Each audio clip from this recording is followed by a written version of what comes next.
asalaamaaleykum wa rahmatulah taala wa barakaatu. auzu billahi mina sheytaani rajim bi nu sante yàlla julli si yonent bu tedd bi ñu ngi sant sunu mbokk patriote yi ñuy magu Pastef Thiès la ñuy njëkk a sant ñu ngi leen di sant si seen taxawaay si seen disponibilité tey ku xool fii salle bi ni mu mel nga xam ni magu Pastef Thiès ba nu jógee ba léegi kenn teggiwul sa tànk fa nga ko tegoon voilà léegi nag ñun tey li nu tax a jóg mooy bi sunu premier ministre sunu leader Ousmane Sonko génnee wax si la ñu ne mag nag ñun comme mag li ko war mooy defar, mag li ko war mooy taqale, mag li ko war mooy jubbanti. ñu ne nag jóg jot na nanu jóg wax ak sunu njaboot resserrer les rangs nekk si derrière sunu président ak sunu premier ministre muy sunu leader Ousmane Sonko. patriotes yi dañoo demandé woon dès le début si ba xeex ba commencé li taxoon ñu bañ loi d'amnistie bi fi jaar mooy que ni dañu bëgg justice ñu doxal ko ba askan bi gis si boppam. pourquoi justice? parce que xeex bi ñu bare lu bare daf si am ay xale dañ si ñàkk seen bakkan ñii ñàkk si seen liggéey ñii am si ay laago ñii kenn xamul liñ si ñàkk yëpp kenn xamul nu mu day. léegi nag bëgguñu lu dul justice ndax justice bu amee buñ leen delloo li leen wax après nag juboo dina am mais fii mu ñu toll tey neen nanu leen jox seen wàccuwaay ba ku nekk gis ni li nga doon xeex ba egsi fii fàttewuñ ko. deuxième bi mooy trouvé nañu ci médias yi des fois ñuy saaga ak di wax yu ñaaw sunu leader muy Ousmane Sonko. loolu tam magi Pastef nee nañu à partir d'aujourd'hui taxaw nañu comme un seul homme taxaw nañu ci ginnaawam képp ku fi waxati wax ju ñaaw walla nga génn ci médias yi saaga ko bu boobaa dinañu jàkkaarloog yow ndax saaga yi yu bare xam nañu lu bare fi muy jóge lobby yi nekk ci seen ginnaaw ñiy jéem a yàq ñiy jéem a jaxase xeju fi fàtte xeju fi ñun li nekk sunu bopp mooy Ousmane moo nu doy moo nu joxañ Jomaay muy rakkam kon nag mooy Ousmane mooy Jomaay mooy Sonko. slogan ba nu doon wax depuis le début boobu la nu nekke ba léegi voilà ñuy wax rek waa patriotes yi ni nanu suude nekk benn ci sunu ñaari doom yii jàppale leen nan leen jàppale woon ca xeex ba tey bi nu egsee au pouvoir ñuy sant yàlla bu baax di wax ni kenn mënu see dugg kenn mënul xëj sunu diggante lii ñu fas yéene muy projet bi bu soobee yàlla ndax Ousmane Sonko yàgg na koo wax yaakaarul kenn ku dul sunu boroom yàlla moomu nag la ñuy ñaan mu jàppale ko ba lépp egg ci jàmm kenn bañ a wuute kenn bañ a manqué. waaw du ma eggale nag te du ma remercier magi Pastef yi gàdde yi organiser point de presse bi muy peut-être noyau bu restreint mais ñëpp nekk ci seen ginnaaw jàppale leen voilà. ma ciy jiital doyen Gakou mi nga xam ne mooy sunu honoré mooy sunu doyen ci magu Pastef yi di honorable bi te doxal ko ba mu mat ndax honorable mooy ki nga xam ne mooy fas mooy comme ni ñu koy waxee ci groupe bi di ko tudde modérateur lu nar a ñaaw mu defar. Pastef, patriote africain du Sénégal, pour le travail, l'éthique et la fraternité. Coordination départementale de Magui Pastef de Thiès. Communiqué de presse ce 17 juillet 2025. Pastef a pris le pouvoir en mars 2024. L'État, sous la direction du président Diomaye Diakhar Faye et du Premier ministre Ousmane Sonko, est en train de tracer une voie nouvelle pour le Sénégal. Désormais, chaque citoyen est invité à travailler dur pour le développement du pays. L'État gouverne dans la transparence et corrige avec beaucoup de lucidité et de courage les dégâts causés par une décennie de prédation et d'endettement sous l'Ancien Régime. Les tenants de l'Ancien Régime qui ont commis des délits et des crimes économiques sont en train d'être traduits en justice. Certains d'entre eux commencent à rembourser l'argent honteusement détourné et des centaines de milliards sont déjà recouvrés. D'immenses chantiers sont en cours pour un Sénégal prospère et souverain. Pour stopper ces changements positifs, les déchus de l'Ancien Régime et leurs alliés occidentaux ont à leur solde des mercenaires du verbe qui occultent délibérément les détournements massifs et les crimes économiques monstrueux commis. Ces chroniqueurs zélés et autres influenceurs ont choisi l'insulte comme seul programme politique. Qu'ils sachent que nous, Magui Pastef, nous ferons preuve de fermeté envers tous ceux qui sont à la solde d'une opposition encagoulée qui préfère mener de façon déloyale son combat par procuration. Ils cherchent donc à briser l'élan de ce Sénégal nouveau, porté par le duo Diomaye-Sonko, que le peuple a légitimé dans les urnes. Aujourd'hui, les Magou Pastef de Thiès, face aux rumeurs relatives à des divergences entre le président Bassirou Diomaye Faye et le Premier ministre Ousmane Sonko, ne peuvent accepter que les idéaux de notre combat pour un Sénégal souverain soient galvaudés et nos efforts pour des changements réels anéantis. Nous ferons face et nous n'oublierons jamais l'immensité du sacrifice consenti par nos martyrs afin que leur mémoire ne soit jamais trahie. Les Magou Pastef de Thiès refusent que des manœuvres internes viennent fragiliser la cohérence du projet et briser l'espoir de tout un peuple et de tout un continent. Pour toutes ces raisons, nous, Magou Pastef de Thiès,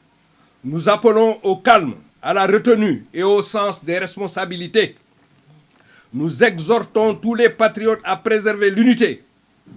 à respecter les engagements pris devant le peuple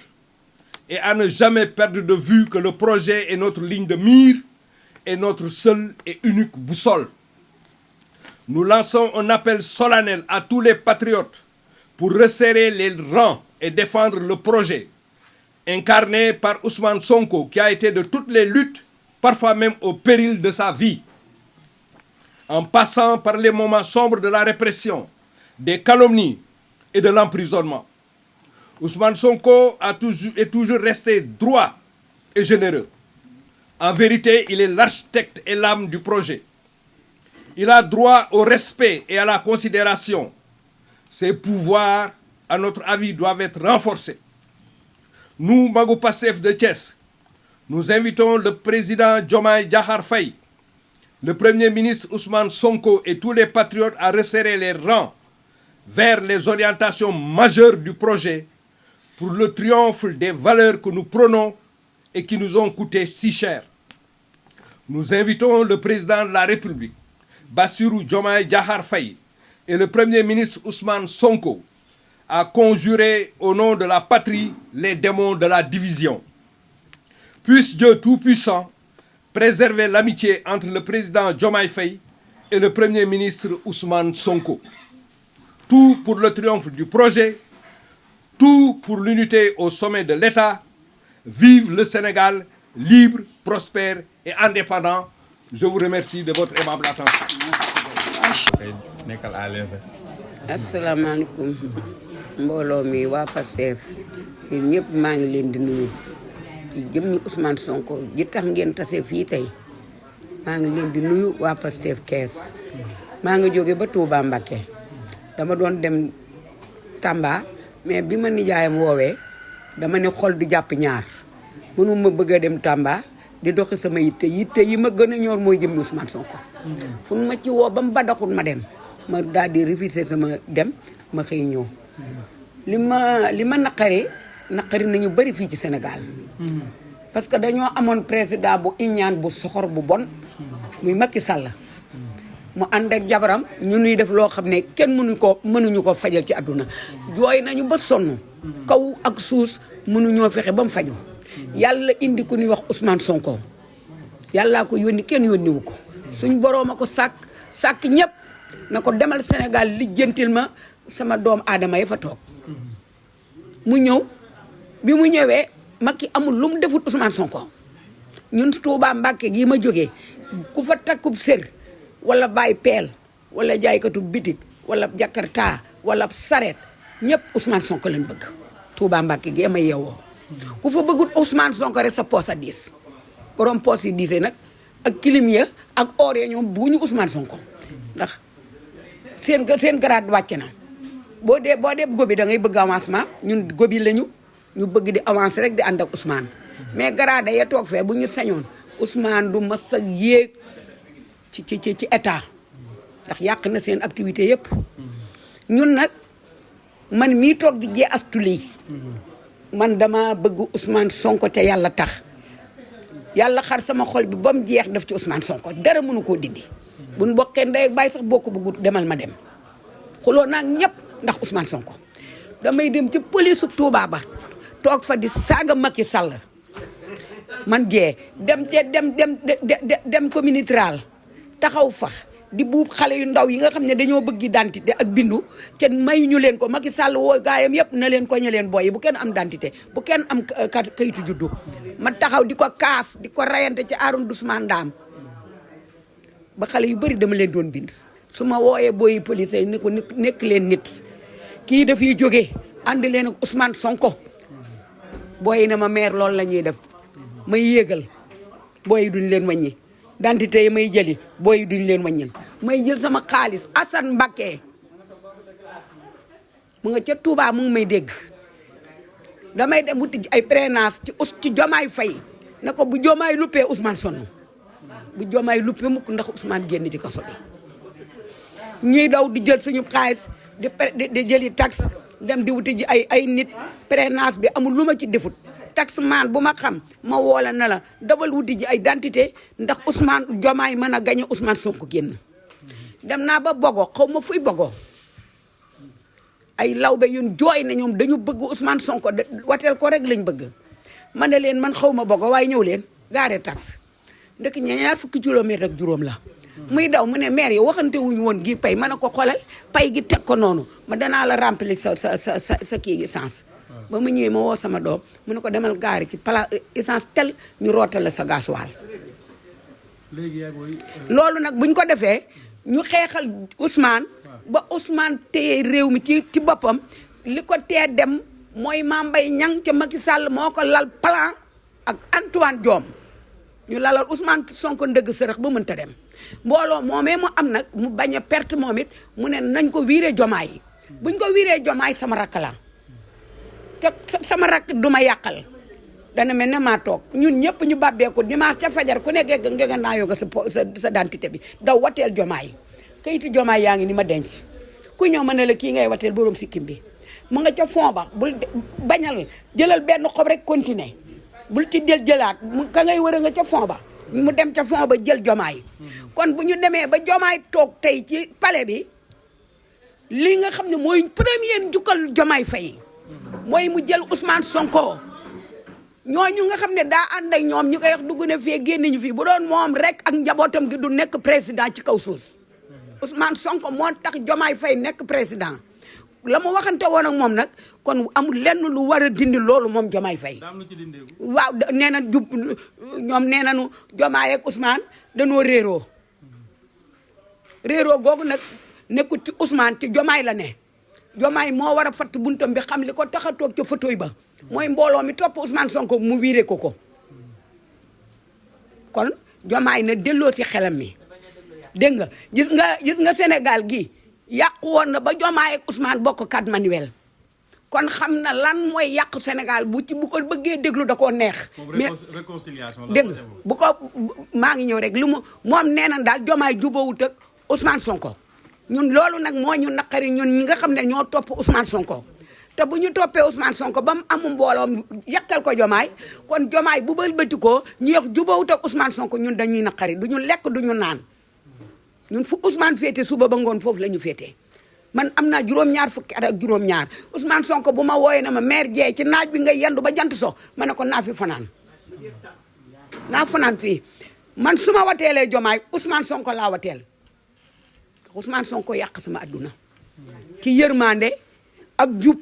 ak jubal ak bëgg réew mi soppeeku sàcc yi rëy nit koo waxal jam ko police yaa ngi jeexal xale yi te bu toogoon ci siis bu xonq ba nëga ni borom basir kon ba tey dindi na ko bitti ma ca kees xadi ma ca Casamance surtout rawaan ngom bi bu toogoon Sénégal day mel na réegal lay mel kon Diomaye nag loolu la Ousmane bëggoon ba tax mu samp ko fa kon loolu Diomaye da cee war a ànd ak moom jom jeex tàkk man da ngeen a njort ni am na lu mu ci def ma ne lu ñëpp wax rek laa gis man mooy nee na réeroon naa ak moom nee naa ko nag palais ba moom bu fa mës a jógee ndax ñoom palais ba rek moo leen seene ñoom kii nu mu tuddati opposant yi ak sabarkat yi ak jëwal yi na rey benn nit rey ko teew dëkk bi xumb ñoom ñëpp palais ba leen bëgg a dugg bu Ousmane nekkee ca palais ba duñ fa mës a dugg Ousmane nee naa ko palais ba bu ca génn ba saa taxaw dama ko gis jax ran kenn waxuma ko moo tax ma ne ko nang fa riigu ca palais ba bu riigul woon ba ca palais ba nëga ni takkalaat nañ ko yeneen pot yu ëpp yi mu génnoon ci Adji Sarr riigu fa riig El Malick ci assemblée ba El Malick Ndiaye gërëm naa ko gërëm naa El Malick Ndiaye gërëm naa ko comme yàlla bind Abdou Biram Souley Diop gërëm naa ko Ngagne Demba Touré gërëm naa ko capitaine Touré gërëm naa ko yaa may dégg Ayib Daffé mandateur am bi gërëm naa ko dégg nga li ma la wax gërëm naa Cheikh Tidiane Dieye dégg naa waxam yàgg na sama frère la ñoo bokk dëkk Casamance du ma jàmb Ousmane Sonko Cheikh Tidiane Dieye moo wax loolu gërëm naa ko gërëm naa Bamba Grassi mi leen dugal ci parti bi gërëm naa Habib Sy yaa may dégg mboolem ku mu bokkal kii bi rek Guy Marius Sagna maa ngi koy gërëm mooy première kay mooy première man magu Pastefu Touba Mbacké laa dama ñëw tombe si dañu bëgg Diomaye ànd ak Ousmane Sonko dara bañ leen a boole nañ ànd woon ba ñu ànd nekk ca palais ba ñun loolu lañ bëgg mu continuer ba abadan ñun loolu lañ soxla ci Diomaye ak Ousmane mu bañ a déglu presse bi nga xam ne li ñuy wax du dëgg du yoon saaga yi ñu koy saaga itam war naa mën a jeex parce que am na ñoo xam ne saaga yi moom jaral na leen génn àdduna ndax buñ ko mënta saafara mu naqari leen ñu dee man ci laa bokk man saaga yi mënuma koo supporter jamono dund bi bala ñoo wax dund bi ab dund da nga koy fekk sa poos fees nga mën a jëndub dund xaalis bi dafay yàqu xaalis bépp asaawoon nañ ko asak bombe ko nañu régler tribunal bi ñu régler ñu sàcc xaalis bi ñu génne xaalis bi ñu mën a liggéey boo xam ne dana génne xaalis nit ñu mën a dund bi mën a yomb mais ab dëkk bu fekkee ne yow gisoo foofu xaalis loolu nekk président nooy dundalee nit ña du yomb xaalis baa ngi ci biir nit ñi li Ousmane ne nañu jël dossier yu mag yi atte ko moom xam na li tax ñu wax ko man ñun ñoo ngi ci gannaaw dossier yu mag yi na génn réew mi mën a baax ñu def fii usine booy am liggéey usine bu fi deewoon ñu dekkal ko loolu la ñu soxla ci Sénégal na Diomaye Faye dekkal usine yi booy yi liggéey ci mu defaat yeneen usine booy yi liggéey ci su ko defur kat mu ngi tardel boppam.